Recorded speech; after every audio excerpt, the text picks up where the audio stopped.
Alongside my Road to Wembley series, I've been making ground hopping vlogs, which have taken me all around the UK and even into Europe, covering matches at all levels of the game.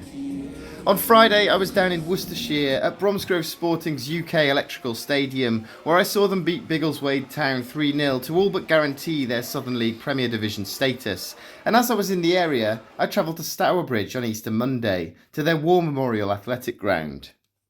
I'd originally planned to visit the War Memorial Ground next season, but due to recent developments and issues at the ground, I felt like I should bring my visit forward. Stourbridge have been playing here since 1888, alongside Stourbridge Cricket Club, and this ground has so much history. In 2011 they stunned Plymouth Argyle here in an FA Cup first round replay. Then in 2016 they beat League One Northampton Town in the second round to reach the third round of the FA Cup for the first time in their history, in front of a huge 2,500 attendance. The record attendance at the War Memorial Ground is a massive 5,726 set in the 1973-74 season, in the first leg of the Welsh Cup final, where Stourbridge would go on to lose to Cardiff City. The club announced in March that due to some subsidence of the banks around the ground, the main stand and shed end, along with some of the floodlights, sit too close to the edge of the banks, so they'll need to be taken down at the end of the season due to safety concerns. I'm unsure whether they'll have to move the current stands or tear them down and rebuild them, but either way it's going to be costly, especially for a club in step 3 of the non-league pyramid. This could be a really difficult period for Stourbridge. One thing's for sure though, their supporters are behind this club 100%.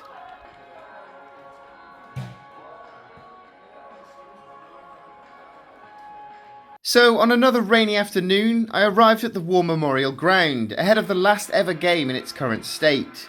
And even though I got there around an hour before kick-off, it was really busy. Stourbridge didn't have anything to play for, as a solid season had guaranteed them a mid-table finish in the Southern League Premier Division Central. But with this being a West Midlands derby, as well as a big event regarding their ground, this was a great turnout. The visitors were Bromsgrove Sporting, who I'd seen just a few days earlier, and their 3-0 win over Biggleswade Town on Good Friday all but guaranteed their survival in this league, though they still needed a win or other results to go their way to make it certain. There's a bit of a rivalry between these two clubs though, so I don't think they'll ever go into this one with nothing to play for. The clubhouse bar was rammed when I arrived, so I got myself a pin badge from the club shop, then had a burger from the food van, which was really nice. The Glass Boys Sports Bar is a great addition, especially with the clubhouse so busy, and it seemed to get through its queue really quickly. As the football ground is shared with the cricket club, the War Memorial Ground has 3 sides. There's the church end at the stadium entrance, the shed end opposite, and the main stand, which has a combination of seating and terracing. It's a decent view from the seats, though like the Victoria Ground in Bromsgrove, the view is slightly obstructed by the pillars.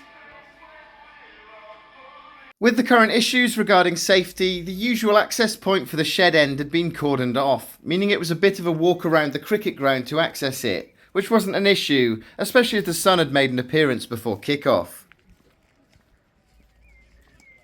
But the shed end certainly isn't looking its best at the moment. Half of its terracing had been fenced off, greatly reducing its capacity, but the fans behind the goal didn't seem at all fazed.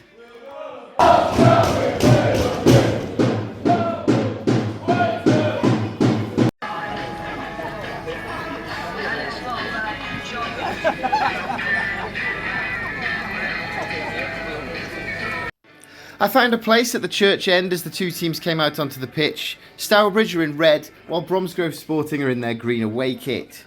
And look at this crowd. This is fantastic support for the 7th tier of English football. Please welcome to the pitch, Bromsgrove Sporting and the Glass Boys of Stourbridge. Playing for Bromsgrove substitute, number 1, Charles Price. Number 3, Axon White. Number 4, Reed King. Number 5, Aaron Roberts.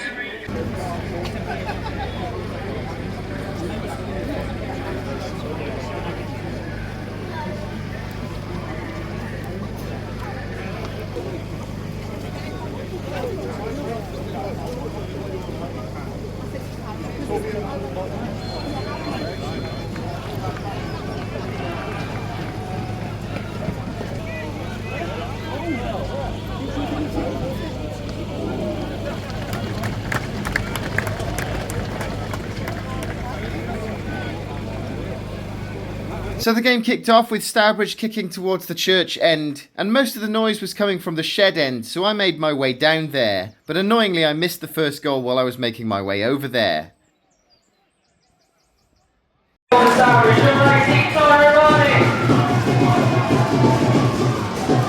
Tyrone Barnett had made it 1-0 to Stourbridge on 19 minutes. The home fans enjoyed that. From then on it was an evenly matched first half.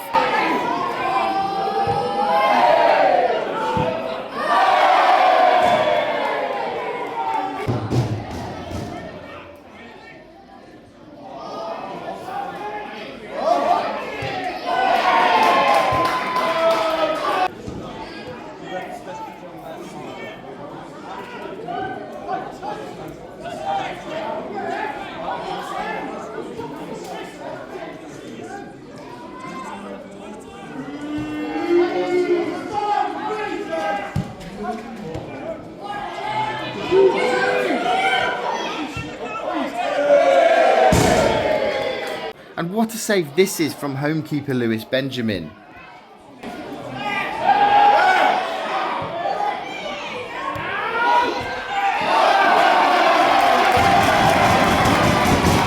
Jamie Meadows equalised with a neat finish on the half-an-hour mark. And then it was Sporting who looked largely the better side.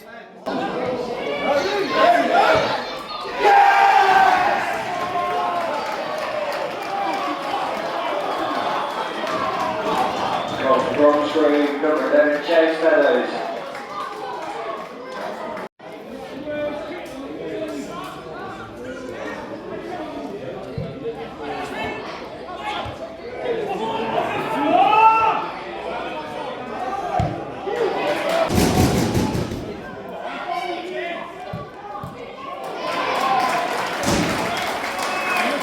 And Aaron Roberts put them ahead from a corner just before half-time.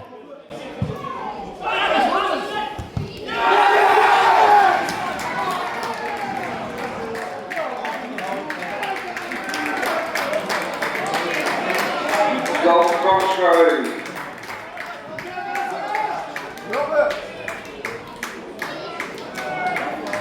Number 5, Aaron Roberts.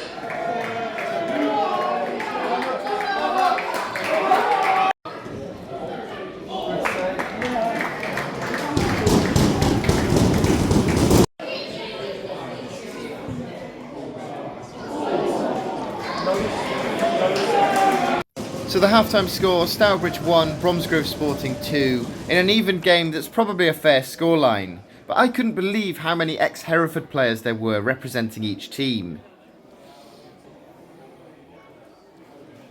I like that view of the church from the shed end.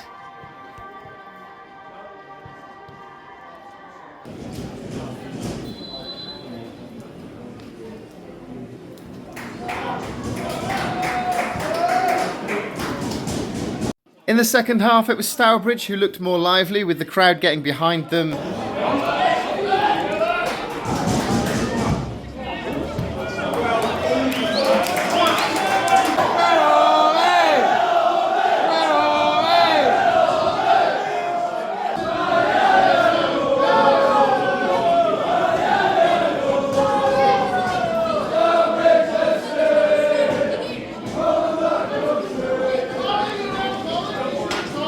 And this is a nice finish from Ethan Fremantle to make it 2-2.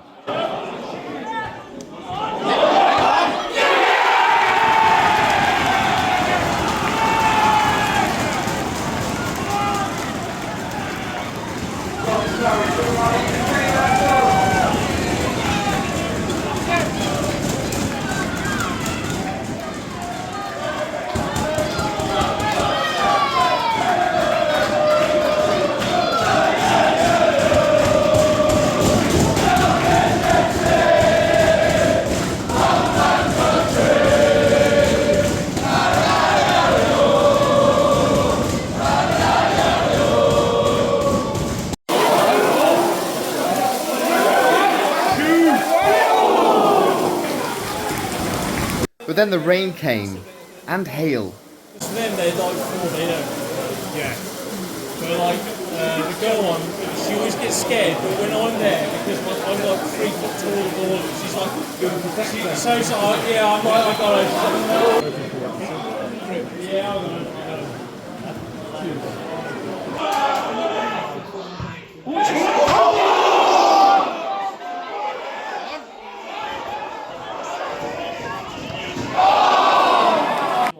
7 minutes from time, Stourbridge went ahead, Ethan Fremantle making the most of a poor clearance to make it 3-2.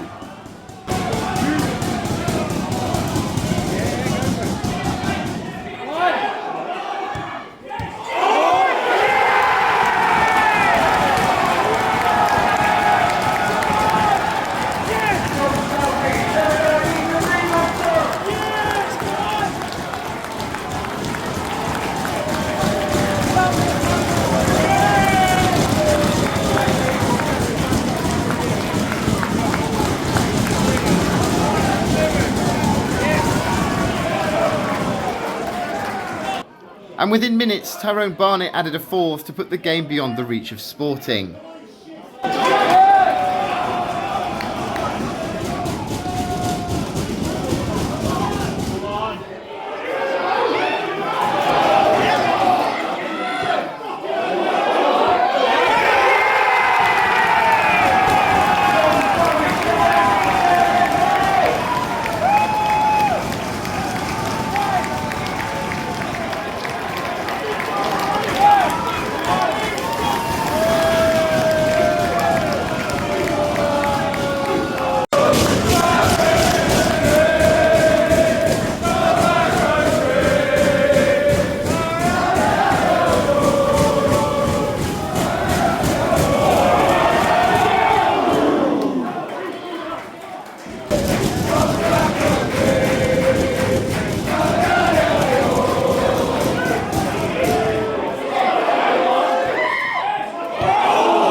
Full time, Stourbridge 4, Bromsgrove Sporting 2, and what a brilliant game that was. Great send off for the War Memorial Ground in its current state.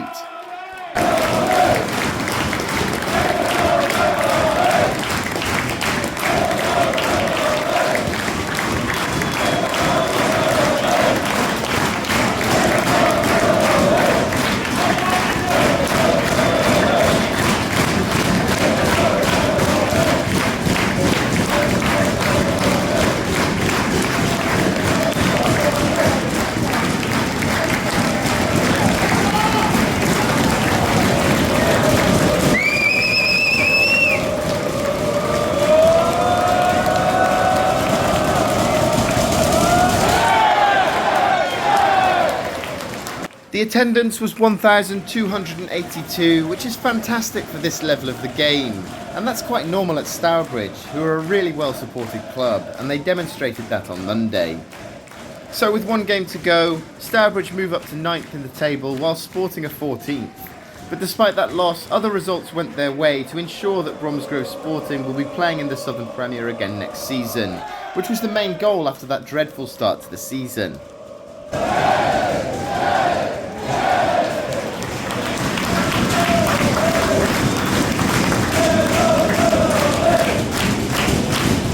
I enjoyed my trip to the War Memorial. It's a stadium with a lot of character, there's a great atmosphere, and that was one of the best games of football I've seen on my travels this season.